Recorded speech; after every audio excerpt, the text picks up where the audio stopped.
It's February 9th, 1962, St. John's Cemetery in Queens, New York.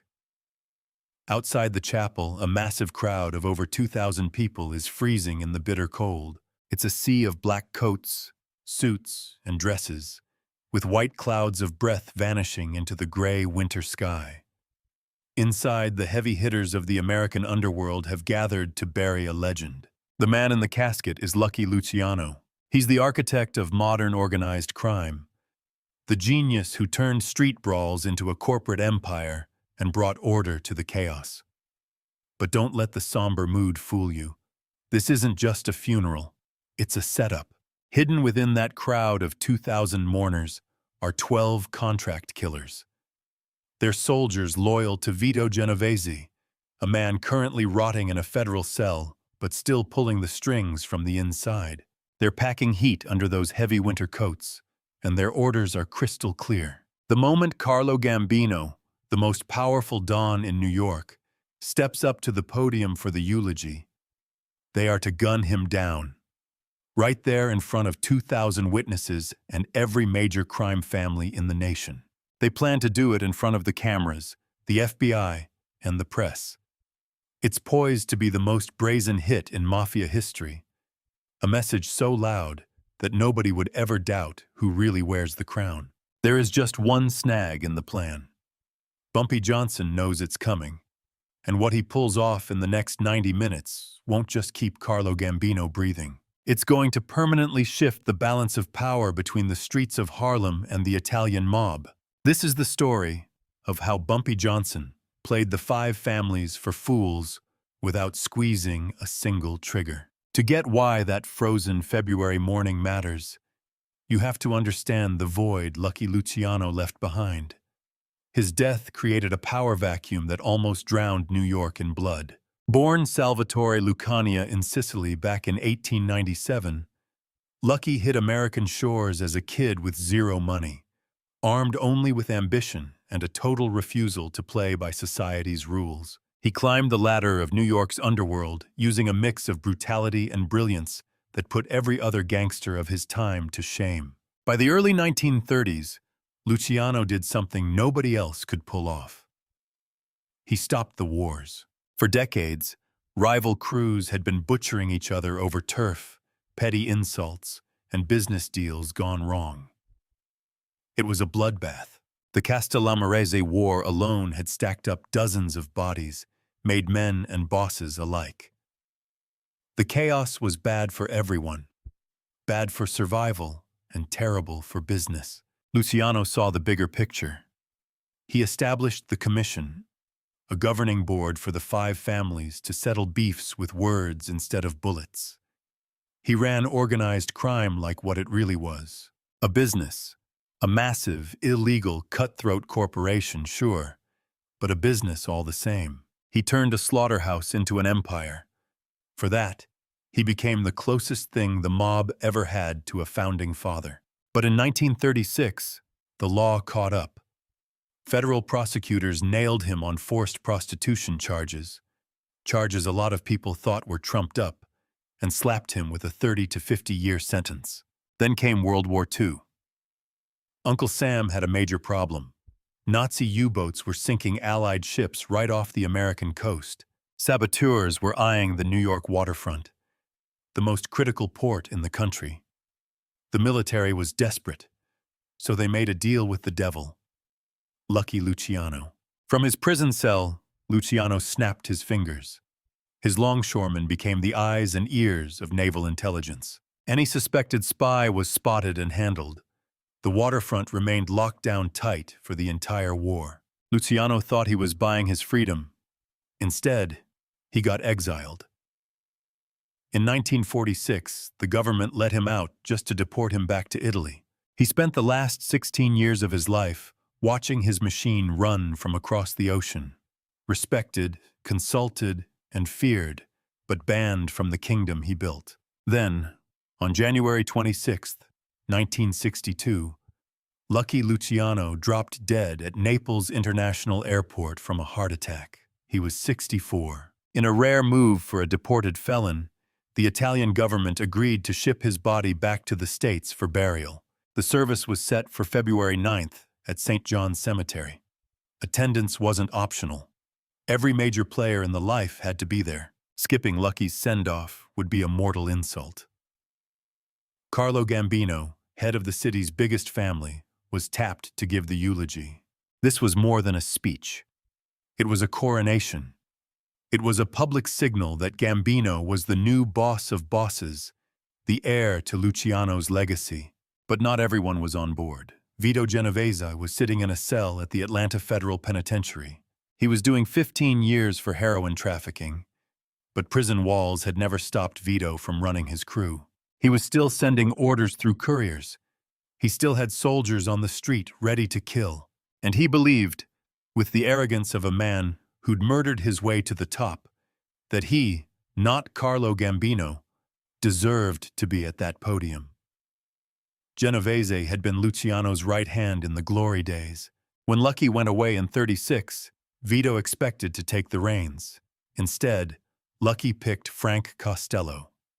Vito spent years seething in the background. By 1957, Genovese finally made his move. He ordered a hit on Costello. The bullet grazed the old man's skull, leaving him alive. But Frank got the message and retired. Vito thought he had finally won. Then came 1959 and the drug bust that put him away. The word on the street was that Carlo Gambino set him up, fed info to the feds, and maneuvered his rival into a trap. True or not, the result was simple. Genovese was in a cage, and Gambino was taking the throne. Now, in February 1962, Gambino was about to be crowned in front of the entire criminal world over Luciano's grave. Vito couldn't stomach that. So he made a scorched earth decision. If he couldn't rule the commission, he'd burn it to the ground. Step 1 was killing Carlo Gambino. Rewind to January 18th, 1962. 3 weeks before the funeral, Bumpy Johnson is sitting in his office above Small's Paradise on 135th Street in Harlem. It's the same office where he's run his rackets for years. The same desk where he decides the fate of the neighborhood. A lieutenant leaned into the office, keeping his voice low. "Boss, there's a guy out front insisting on a sit-down.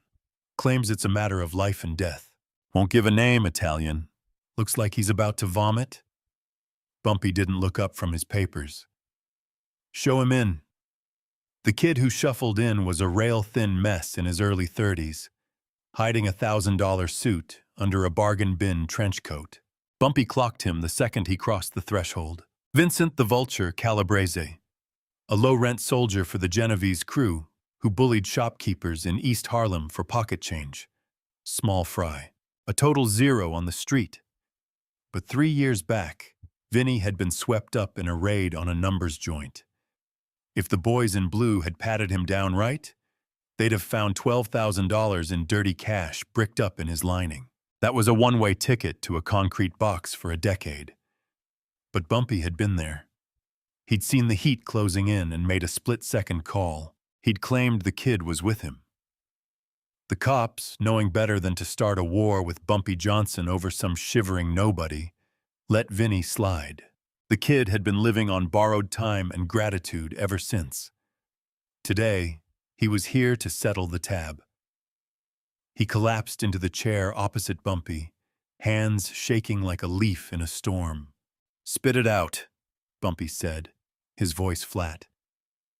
Vinny sucked in a breath that rattled his ribs. "It's Genovese. He's making a move. On Gambino." Bumpy didn't flinch. Not a blink.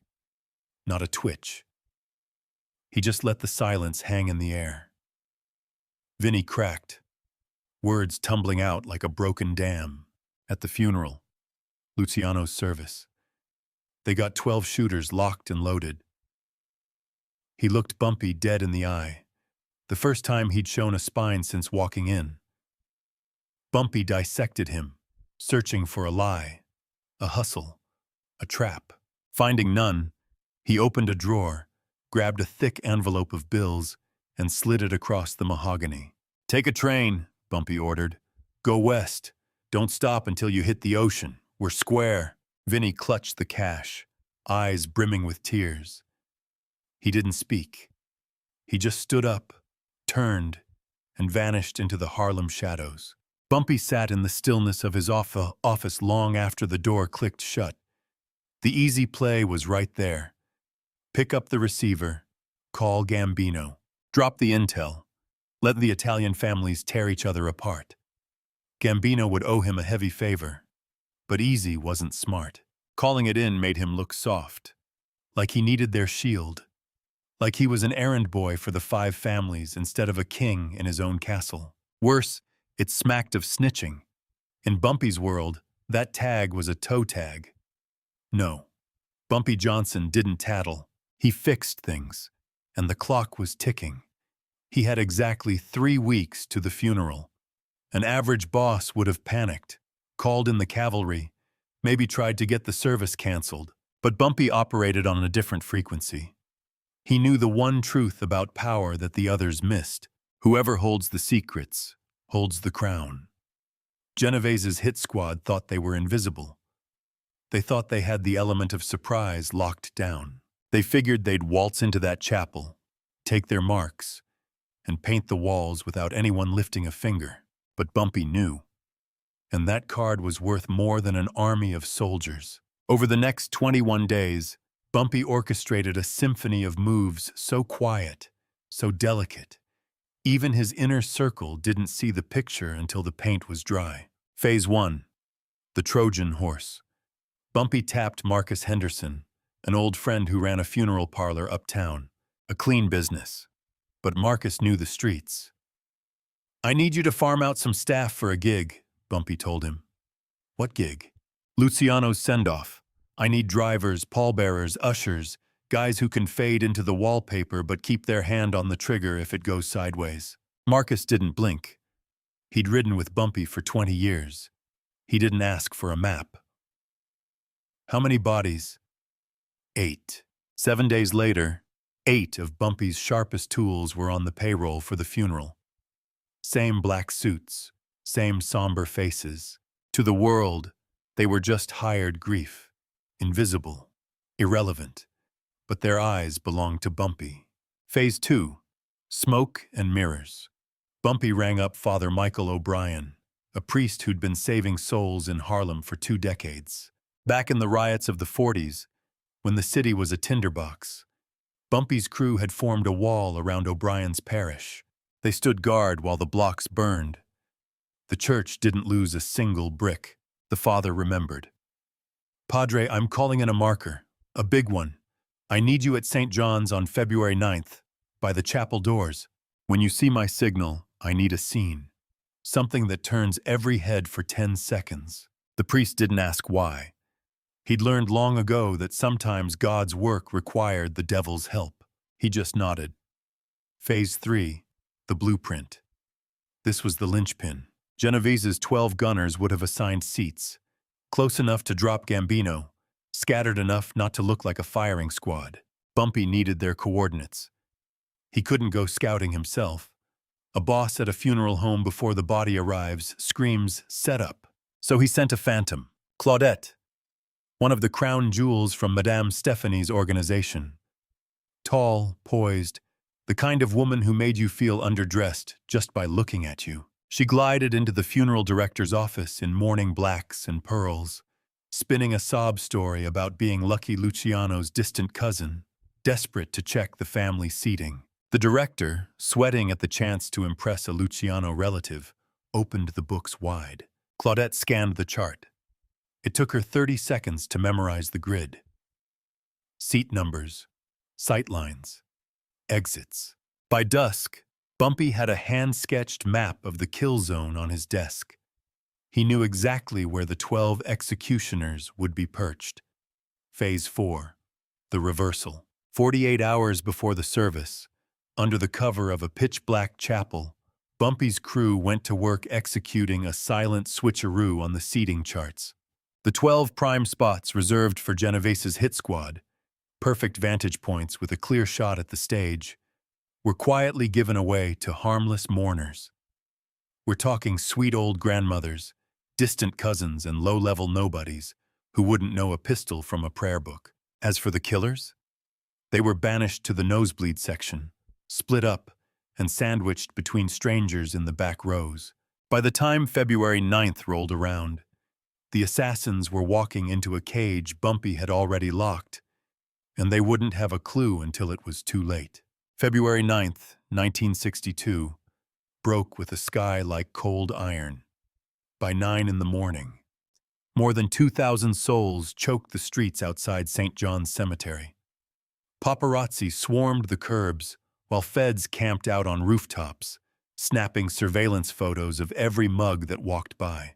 Inside the sanctuary, the pews were filling up with the heavyweights of the American underworld. Capos, dons, consiglieres, men moving billions in dirty money, guys who signed death warrants as easily as signing a check for breakfast. Carlo Gambino made his entrance at 9:45, a human wall of 6 bodyguards moving in lockstep with him. He looked sharp in bespoke black and dark shades, but even the best tailoring couldn't heat the wire-tight tension in his neck. Gambino sensed the trap. Primal instinct kicked in. He knew he was being hunted. Funerals were death traps.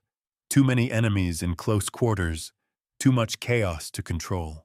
Yet this was the final send-off for Lucky Luciano, the architect of their entire world. Skipping it would be political suicide, an insult that shattered treaties. So Gambino showed up, knelt down, and probably prayed harder than he had in decades that he'd walk out breathing. 10:15. The service started. The room was suffocatingly full, a mix of expensive cologne, nervous sweat, and the cloying stink of lilies. Bumpy Johnson didn't step foot inside. He held his post by the parking lot, trench coat buttoned up, brim pulled low. To the naked eye, he was just another griever paying his respects from the sidelines, seemingly too small time to make the guest list. But beneath that brim, his eyes were darting, missing nothing. He scanned the perimeter, clocked the exits, and then, boom, he saw them. 12 guys drifting in over 20 minutes. Different cars, same vibe. Black coats, dead eyes, moving with that distinct predatory rhythm of contract killers. Genovese's hit squad, right on the dime. Bumpy watched them flash their invites and get ushered inside like sheep to the slaughter. But once they stepped into the nave, the script flipped. You could feel the silent panic spreading among the 12 assassins. Instead of ringside seats, they were shoved into the cheap seats, miles away from the target, boxed in by weeping grannies and nobodies who had no idea they were sitting next to death. They were paralyzed. Making a fuss would blow their cover, and drawing a weapon now was suicide. Forced to swallow their pride, they took their seats and waited for a shot that wasn't there. The priest began to speak. Gambino took the podium with the heavy grace of a survivor. He scanned the room, friends, traitors, and ghosts, all watching. Quote 32, Gambino's voice rang out, steady as a rock. Quote 33. He paused for effect. Quote 34. Way in the back, one of the shooters locked eyes with his partner across the aisle. A silent nod confirmed the bad news. The job was dead. Too much distance. Zero cover. Pulling a trigger now just meant killing civilians and accomplishing nothing. Worse, Gambino's security would turn them into Swiss cheese before they took 2 steps. The hit was scrubbed. Outside, Bumpy watched the doors open as the service ended peacefully. The crowd poured out in orderly lines. Gambino came out unscathed, surrounded by muscle, and ducked into his armored ride. The 12 assassins slinked away separately, looking like they'd seen a ghost. They'd failed a boss who killed for less. They were terrified, but they didn't realize the irony. Bumpy Johnson hadn't just saved Gambino, he'd saved them too. If they had popped off in a room packed with 2,000 people, the return fire would have been a massacre. A stampede of terrified civilians, bullets flying in a closed box. The body count would have been apocalyptic. Innocents slaughtered, a city on fire, and a mob war that would have turned Harlem into a war zone for a decade. Bumpy stopped the bleeding before the cut was made.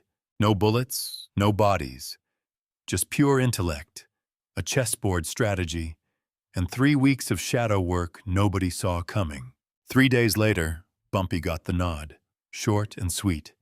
Black Cadillac, corner of 125th and Lenox, 8 o'clock sharp. No signature needed. Bumpy knew exactly who was calling. At 8 on the dot, the car rolled up. Bumpy slid into the back. The driver was a statue, silent, eyes locked forward, ignoring the mirror. They cruised south over the Brooklyn Bridge, deep into neighborhoods where guys like Bumpy usually didn't last long after dark. They pulled up to a hole-in-the-wall joint on Mulberry Street. Little Italy. The belly of the beast. The place looked closed, but a faint light bled through the curtains. Bumpy stepped inside. Gambino was waiting at a corner table, 2 glasses of red wine breathing on the linen. "Mr. Johnson," Gambino said, nodding at the empty chair. "Sit." Bumpy obliged. Silence hung between them. 2 apex predators sizing each other up over a tablecloth. Finally, Gambino broke the ice. "I know what you did." Bumpy remained stone-faced. "I don't know how you heard about the hit," Gambino murmured. "And I don't know how you stopped it. I pride myself on seeing everything. Yet you spotted the knife aimed at my back weeks before I even felt the cold steel." He slid a crystal stem across the mahogany, the glass chiming softly as it stopped before Bumpy. "You held all the cards. You could have stood by and watched Genovese's butchers carve me up. Left my family to devour itself in the power vacuum that followed. Total anarchy in the streets. And for a strategist of your caliber, chaos is usually a golden ticket." Gambino's obsidian eyes drilled into Bumpy, searching for a crack in the armor. "But you didn't play that hand.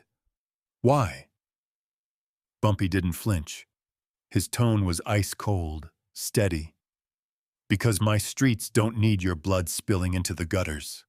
I won't have my people catching stray bullets just because you and Genovese lack the grace to settle a grudge like civilized gentlemen."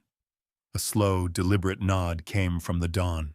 The mask slipped, just for a second, revealing a flicker of genuine admiration. "You carry a sharper mind than my own capos, hell, sharper than almost anyone I've sat across from." He lifted his drink in a silent salute. "Mark my words. From this moment on, Harlem is yours. Lock, stock, and barrel. The family stands down immediately. No encroachment. No poaching your runners. No undermining your rule." "And the price?" Bumpy asked. "Simple. You keep your operations out of the other boroughs. Brooklyn, the Bronx, Staten Island, off limits. We stay in our lanes. We respect the lines on the map. And if someone decides to swerve?" Gambino's face turned to granite. "Then they answer to the both of us." Bumpy weighed the offer, letting the gravity of the alliance settle in before reaching for the wine. "Done." "Agreed." The clink of crystal sealed the pact. And then the impossible happened. Carlo Gambino cracked a smile. It was like seeing a statue come to life. The man was legendary for his stone-cold demeanor. They sipped the vintage red, letting the silence speak volumes. Walking out of those doors, Bumpy Johnson carried a prize heavier than gold. He hadn't just won a seat at the table. He'd done what no black crime lord in New York history had ever managed. It wasn't just tolerance from the 5 families. It was deference. Real, unadulterated respect from the apex predators of the American underworld. As for the hit squad that missed Gambino, their clocks ran out fast. Some washed up in the Hudson, weighed down by heavy iron jewelry. Others just evaporated into thin air. No corpses, no clues, no questions asked. Vito Genovese, rotting away in his cage, eventually did the math. Someone had sold him out. He knew the hit had been compromised from the jump, but the name escaped him to his grave. He never suspected Bumpy Johnson, a man he deemed beneath his notice, was the puppet master yanking the strings from the dark. Genovese breathed his last behind bars in 1969. Stripped of power, erased from the board, a grim lesson on the price of arrogance. Carlo Gambino, however, sat on the throne for another 14 years. He didn't just lead, he became the undisputed king of American organized crime history. His reach stretched from unions to Capitol Hill, touching every facet of society. Yet, amidst all that empire building, he never scrubbed the memory of what Bumpy Johnson did. When Bumpy's heart gave out in 1968, Gambino sent a floral arrangement the size of a car to the service. The crowd was floored. A Cosa Nostra Don openly mourning a Harlem gangster? It was unheard of, a violation of protocol. But for the select few who knew the score, who knew about that freezing morning in February 1962, it made perfect sense. Johnson hadn't just kept Gambino breathing, he had held the entire underworld together. February 9th, 1962. That date was destined for a bloodbath. It should have sparked a scorched earth war that would have burned down everything Lucky Luciano had constructed over decades. Instead, Bumpy flipped the script. He proved that true dominance isn't measured by the size of your army or the caliber of your weapons. It's intellect. It's grand strategy. It's having the guts to make a move when everyone else is still trying to figure out the game. Luciano went into this ground that day, but his legacy, the commission, that delicate peace between the families, lived on. Why? Because a chess master in the shadows refused to let the board tip over. His name was Bumpy Johnson. His story reverberates through time, a testament to outthinking the opposition and shielding your own without needing a spotlight. He won the deadliest game in town, and he didn't even have to pull the trigger. That isn't just a gangster myth. It is the masterclass on how power truly operates.